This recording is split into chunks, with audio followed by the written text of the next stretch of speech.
The afternoon sun burned down on the quiet city street.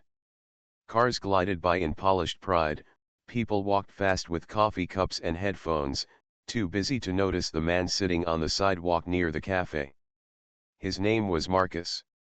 His clothes were worn, his shoes torn, and a small cardboard sign rested beside him. "Will work." Not asking for charity. He wasn't begging, just existing quietly, his back against the brick wall, eyes half closed as he hummed softly to himself.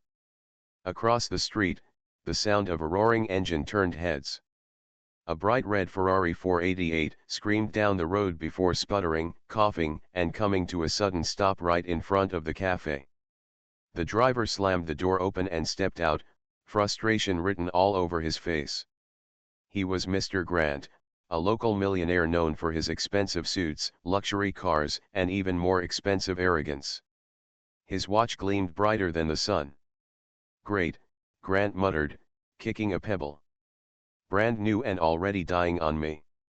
He popped the hood and stared at the engine like it was written in a foreign language. A few cafe customers chuckled quietly from behind the glass. Marcus watched in silence for a moment.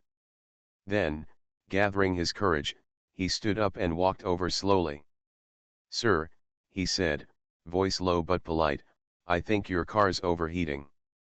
Might be a loose connection near the..." Grant turned sharply, his expression hardening the moment he saw who was speaking. "Excuse me," he snapped. "You talking to me?" "Yes, sir," Marcus replied gently. "I used to work with engines. I could take a quick look, if you don't mind." Grant blinked, then let out a laugh, sharp, condescending, and loud enough for everyone nearby to hear. "You," he scoffed. "You can't be serious. You look like you can't even afford a ranch." A few people in the cafe laughed quietly. Marcus lowered his eyes, trying not to show the sting. "I just thought maybe I could help," he said. "Help?" Grant smirked. "Buddy, this isn't some rusted old junk car. It's a Ferrari. You think you can fix it?" He looked Marcus up and down, shaking his head in disbelief. "Tell you what," he said, grinning wickedly. "If you can make this car run again, I'll give it to you. The whole thing. Sound fair?" Gasps came from the small crowd gathering around. One man whispered, "He's mocking him." Marcus looked at the car, then back at Grant. His face stayed calm, unreadable. "All right," he said softly. "Deal?" Grant's grin faltered. "Wait, what?" "I said deal," Marcus repeated. "If I fix it, it's mine." "You said it yourself." The onlookers murmured, some smiling with curiosity, others shaking their heads. Grant folded his arms. "Fine. Go ahead, Einstein. Impress me." Marcus stepped toward the Ferrari. As he did, a woman passing by stopped to watch. "You sure about this, sir?" she whispered. Grant chuckled. "Trust me, he'll embarrass himself before he even finds the hood latch." But Marcus didn't look embarrassed. He bent slightly, inspecting the open engine bay, his eyes narrowing with focus. The crowd quieted as his fingers brushed along the wires and bolts. The way he moved, steady, confident, wasn't random. It was the kind of motion only someone who knew what they were doing could have. He muttered softly to himself. "Coolant leak, minor short, clogged fuel line maybe." Grant frowned. "What are you mumbling about?" Marcus ignored him. He reached into a small backpack he carried and pulled out a few simple tools, old, rusty, but organized neatly. "Wait, you actually carry tools?" one of the cafe customers asked, surprised. "Always," Marcus said with a small smile. "You never know when something broken needs fixing." The crowd chuckled softly, but now the laughter had changed tone. It wasn't mocking, it was intrigued. Grant rolled his eyes. "This is ridiculous." He turned away and pulled out his phone. "I'll just call a mechanic." But before he could dial, Marcus spoke. Won't need to. Give me 15 minutes. 15 minutes. Grant repeated with a smirk. Buddy, professionals take hours on this. Marcus just shrugged. Then maybe I'm not a professional. Something in his voice made a few people look at him differently. Calm confidence. No anger. No pride. Just quiet certainty. He leaned into the engine, loosening a clamp, wiping away dirt, then adjusting a connector. His hands were steady, experienced. There was grace in the way he moved, like a man remembering an old song he once loved. Minutes passed. The crowd grew. Someone started recording on their phone. Grant glanced over a few times, but each time he expected Marcus to give up. The man kept working, focused, patient, methodical. Finally, Marcus straightened up, wiping sweat from his brow. He looked at Grant and said simply, "Try it now." Grant raised an eyebrow. "Already? What did you even do?" "Just a few things," Marcus replied, stepping back. "Go ahead." The millionaire hesitated, glancing at the crowd, then climbed into the driver's seat. He turned the key. The Ferrari coughed once, twice, then went silent. Grant smirked, ready to gloat. But then, vroom! The engine roared to life, louder and cleaner than before. The entire street froze. Grant's eyes widened. The crowd erupted in cheers. Marcus stood silently, his hands folded, face calm as ever. Grant stepped out slowly, stunned. "What, how did you," he began. Marcus smiled faintly. "You said if I make it run, it's mine." The crowd laughed and clapped, some shouting, "He's got you." Grant blinked, unsure whether to be angry, impressed, or humiliated. And as the Ferrari purred behind them, Marcus just looked up at the sky, whispering under his breath, "Guess I still remember how to fix things." The street was still buzzing. The red Ferrari hummed like a heartbeat, alive again. People whispered, phones out, cameras rolling, catching every second of the unbelievable scene, a homeless man fixing a millionaire's broken pride in front of dozens of witnesses. Mr. Grant stood frozen, one hand on the car door, the other hanging limp by his side. His sharp jaw clenched, his ego caught between shock and shame. He looked at Marcus, this man in torn clothes, calm as a still lake, eyes deep and unreadable. You actually did it," Grant muttered. Marcus simply nodded. "You said the car was mine now." Grant blinked, realizing his words were coming back to haunt him. He glanced around, a few people were filming, smiling wide. Someone shouted, "Hey man, a deal's a deal." Grant forced a chuckle, trying to sound amused. "You really think I'd hand you a car worth more than everything you've ever seen?" Marcus tilted his head slightly, his voice soft. "I don't care about the car. You asked me to fix it?" "I did." That calm tone, respectful, steady, cut deeper than anger could. Grant felt something twist inside him, though he didn't understand it yet. He looked away, muttering, "Whatever. You probably just got lucky." Marcus didn't reply. He wiped his greasy hands on an old cloth, tucked his few tools back into his worn backpack, and started walking away. But as he stepped off the curb, the engine's sound faded in his ears, replaced by another sound. A memory. Flashback 10 years ago. The smell of motor oil and metal filled the air of a bright, spotless workshop. Marcus wore a clean blue uniform, his name stitched neatly above the pocket, Marcus J. Thompson, Senior Automotive Engineer. He stood over a half-built prototype, a gleaming black engine that would one day power a luxury sports car. Two younger engineers watched him with admiration. "Mr. Thompson," one asked, "how do you always know what's wrong with an engine just by listening to it?" Marcus smiled, tightening a bolt. "Engines talk if you listen close enough. Every sound tells a story, a rattle, A hum, a heartbeat.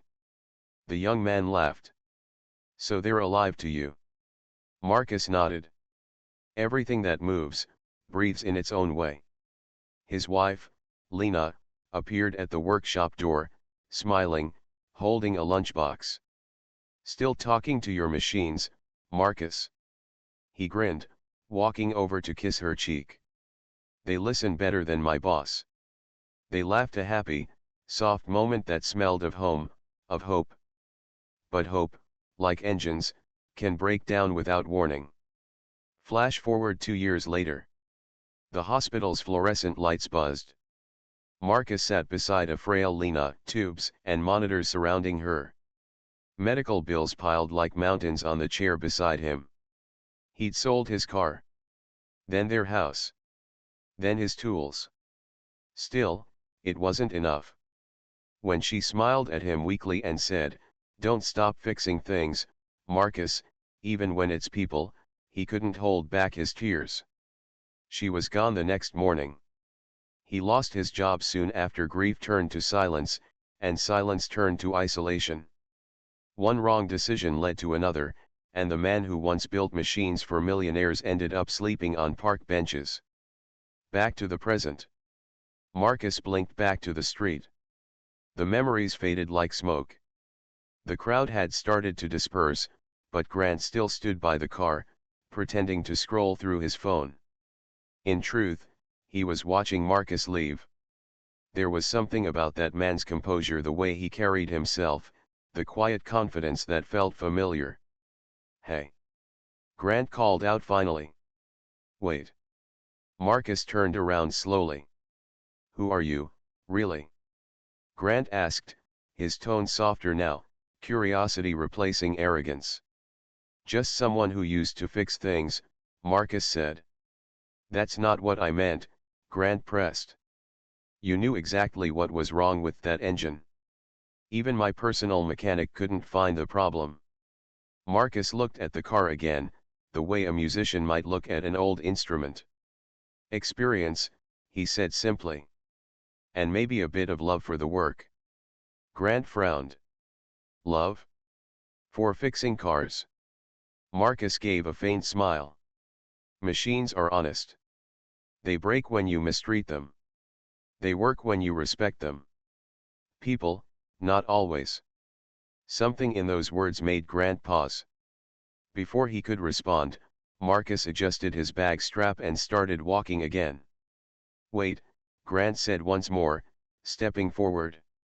"You're not taking the car." Marcus shook his head.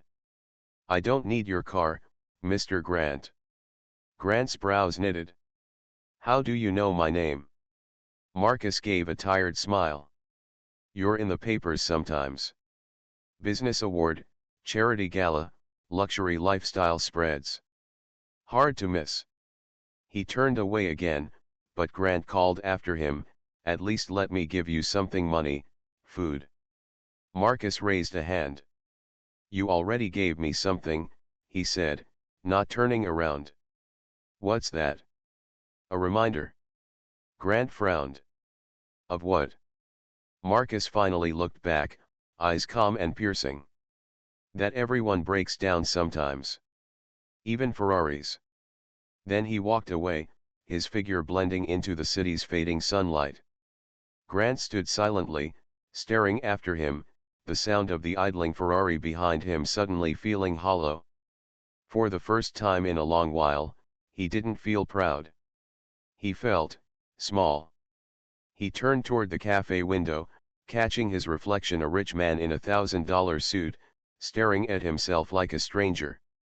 And for a brief second, he wondered what kind of man he might have become if he had ever known struggle like that. The red Ferrari gleamed under the afternoon sun, its purr low and steady like a beast tamed. The crowd that had gathered minutes ago was thinning now, but the story of what they'd seen was already spreading. A few young men were still whispering excitedly, replaying the video on their phones.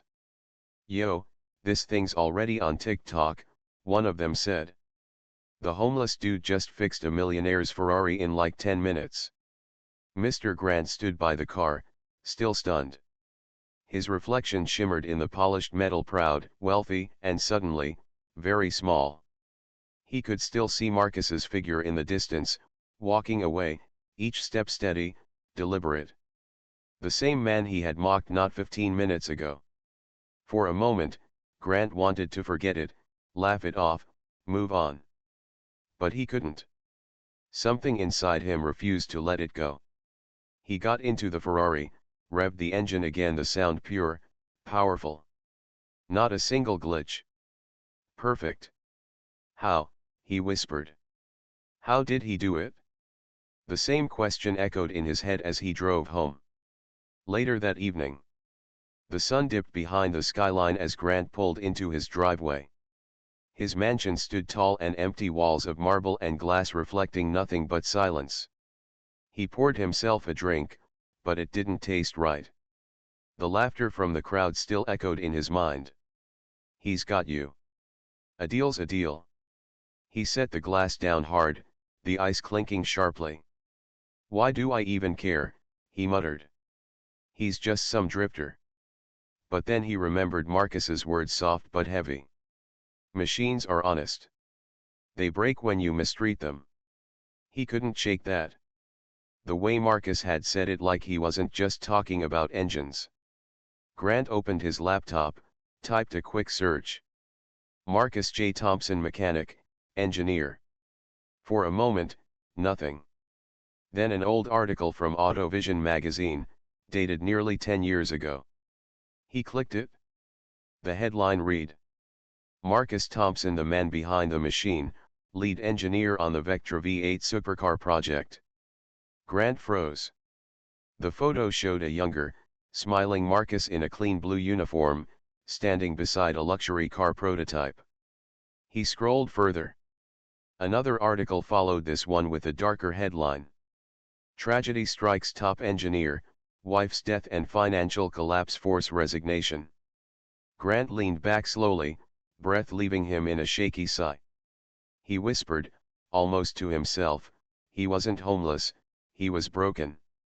The next morning, the city stirred to life again, car horns, coffee shops, the hum of a million stories beginning at once. But Grant wasn't in his usual suit. He wore a plain jacket, no watch, no tie. He drove the Ferrari through the same street where it had broken down yesterday. And there he was, Marcus, sitting in the same spot, sipping coffee from a paper cup someone must have given him. Grant parked the car, stepped out, and walked over. A few people recognized him instantly. Murmurs began to ripple through the crowd. That's the guy from yesterday. Marcus looked up. His face didn't change much, just a small, polite nod. Morning, he said. Grant hesitated, then sat down on the curb beside him. The move alone turned heads. A millionaire sitting next to a homeless man. I looked you up, Grant said quietly. You built engines for Vectra Motors. You're a genius. Marcus smiled faintly. I was, once. Grant's throat tightened. Why didn't you tell me who you were? Marcus shrugged. Would it have changed how you saw me? The question hung in the air like a mirror neither wanted to look into. Grant sighed, running a hand through his hair. I'm sorry. I was, awful. You were human, Marcus said softly. So was I, once. Still trying to be. Grant stared at the Ferrari parked a few feet away, gleaming in the morning light. I meant what I said, he murmured. The car's yours. You earned it? Marcus shook his head. I don't need it. I wouldn't even have anywhere to park it. Grant chuckled under his breath, humbled. Fair point. They sat in silence for a while, the kind of silence that feels like understanding. Finally, Grant said, you know, my company owns a luxury auto garage downtown. We fix and restore rare cars. It's good business, but the people running it, they don't love the work. Not like you do. Marcus looked at him, curious but cautious. Grant continued, if you're willing, I want you to come work for me. Not as a favor, not as charity. As you. The man who made a Ferrari run better than anyone I've ever seen. Marcus's eyes flickered, the faintest glint of disbelief. Why me? Grant smiled weakly. Because I realized something yesterday. Money can buy a car, but not the hands that bring it back to life. Marcus was quiet for a long moment. The city noise faded around them. Finally, he nodded once. I'll think about it, he said. Grant smiled. That's all I ask. He stood, ready to leave, but Marcus called out, Mr. Grant. Grant turned. Marcus gestured at the car. You should still take better care of her. She's got a strong heart, just needs someone who listens. Grant chuckled. I'll remember that. Then he reached into his coat pocket, pulled out a business card, and set it beside Marcus's coffee cup. If you ever want to build again, call me. He got into the Ferrari and drove away, the engine's purr echoing down the street. But this time, it wasn't just the car that had changed, he had. Marcus looked down at the card, running his thumb over the printed name. Grant Automotive Group Executive Director, Richard Grant. He smiled to himself. For the first time in years, the thought of a tomorrow didn't feel heavy. It felt possible. 3 weeks passed since that day on the street, the day a Ferrari roared, a millionaire listened, and a man rediscovered his worth. The city had already moved on, as it always does. But inside Grant Automotive Group, something new was happening. A small crowd of mechanics gathered in the workshop, whispering as they watched a tall man in a gray jumpsuit work quietly under the hood of a vintage Aston Martin. Is that him? One whispered. The guy from the Ferrari video. Yeah, another said. Mr. Grant hired him himself. Said he's the best engineer he's ever met. The man didn't seem to notice the attention. His hands were steady, his focus unbroken. Every twist of the wrench, every click of the ratchet calm, precise, confident. It was Marcus. His clothes were clean now. His beard trimmed. His name stitched proudly on his new uniform, Marcus J. Thompson, lead technician. For the first time in years, he wasn't surviving. He was working. And more importantly, he was home. In the office above the workshop, Richard Grant watched through the glass window. His usual arrogance had softened into quiet respect. He'd changed to fewer expensive suits, fewer empty meetings. These days, he spent more time down in the shop, talking to people, learning about the machines he used to only brag about. He smiled faintly, remembering the day Marcus had finally accepted his offer. You said I'd be fixing cars, Marcus had told him. You will, Grant had replied, and maybe a few people, too. That line had stayed with both of them. One afternoon, Grant came down from his office, wiping his hands on a cloth like he was one of the team. He leaned against the car Marcus was working on. You know, he said, you've been here a month, and we haven't had a single customer complaint. Not one. Marcus chuckled. Cars are easier than people. They tell you what's wrong if you listen. Grant nodded slowly. You said that before. Marcus gave him a small grin. You remembered. Grant crossed his arms, his expression serious now. I didn't just remember. I thought about it. You were right. I used to treat everything and everyone like tools. I thought money could fix everything. He paused. But you showed me what real repair looks like. Marcus didn't say anything. Sometimes silence is the truest reply. Later that day, a black SUV pulled into the garage, a luxury car with a government plate. The driver stepped out, holding a briefcase. Mr. Grant, he asked. We're here for the partnership meeting with Vectra Motors. Grant nodded. Right, send them in. But when Marcus heard the name Vectra, he froze for a second. That was the company he used to work for, the company he helped build before life broke him down. Moments later, Two Vectra executives entered the workshop, looking around. One of them, a woman with sharp eyes and a confident smile, stopped when she saw Marcus. "Wait a second," she said softly. "Marcus? Marcus Thompson." He turned, surprised. "Julia." She smiled, genuine and warm. "It is you. You used to be one of our best engineers. We thought you moved abroad." Marcus chuckled softly. "Something like that." Grant watched the exchange quietly, pride glimmering in his eyes. Julia turned to him. "Mr. Grant, you're lucky to have this man. He designed half the systems your cars use today." Grant smiled. "I know. Believe me, I'm the lucky one." As the meeting ended, Julia pulled Marcus aside. "We've been looking for senior consultants for our new project. I could." Marcus held up a hand, smiling. "Thank you. But I'm good here. I've got enough to fix right where I am." She nodded, understanding. Grant clapped Marcus on the back. "You just turned down a corporate offer from one of the biggest car companies in the country." Marcus grinned. "I've already worked for the biggest one life. And she doesn't pay in money." They both laughed. That evening, as the workshop lights dimmed, Grant walked with Marcus toward the exit. Outside, the same red Ferrari sat parked by the curb, gleaming as always. Marcus stopped beside it, running his hand along the hood. "You ever gonna sell this thing?" he asked.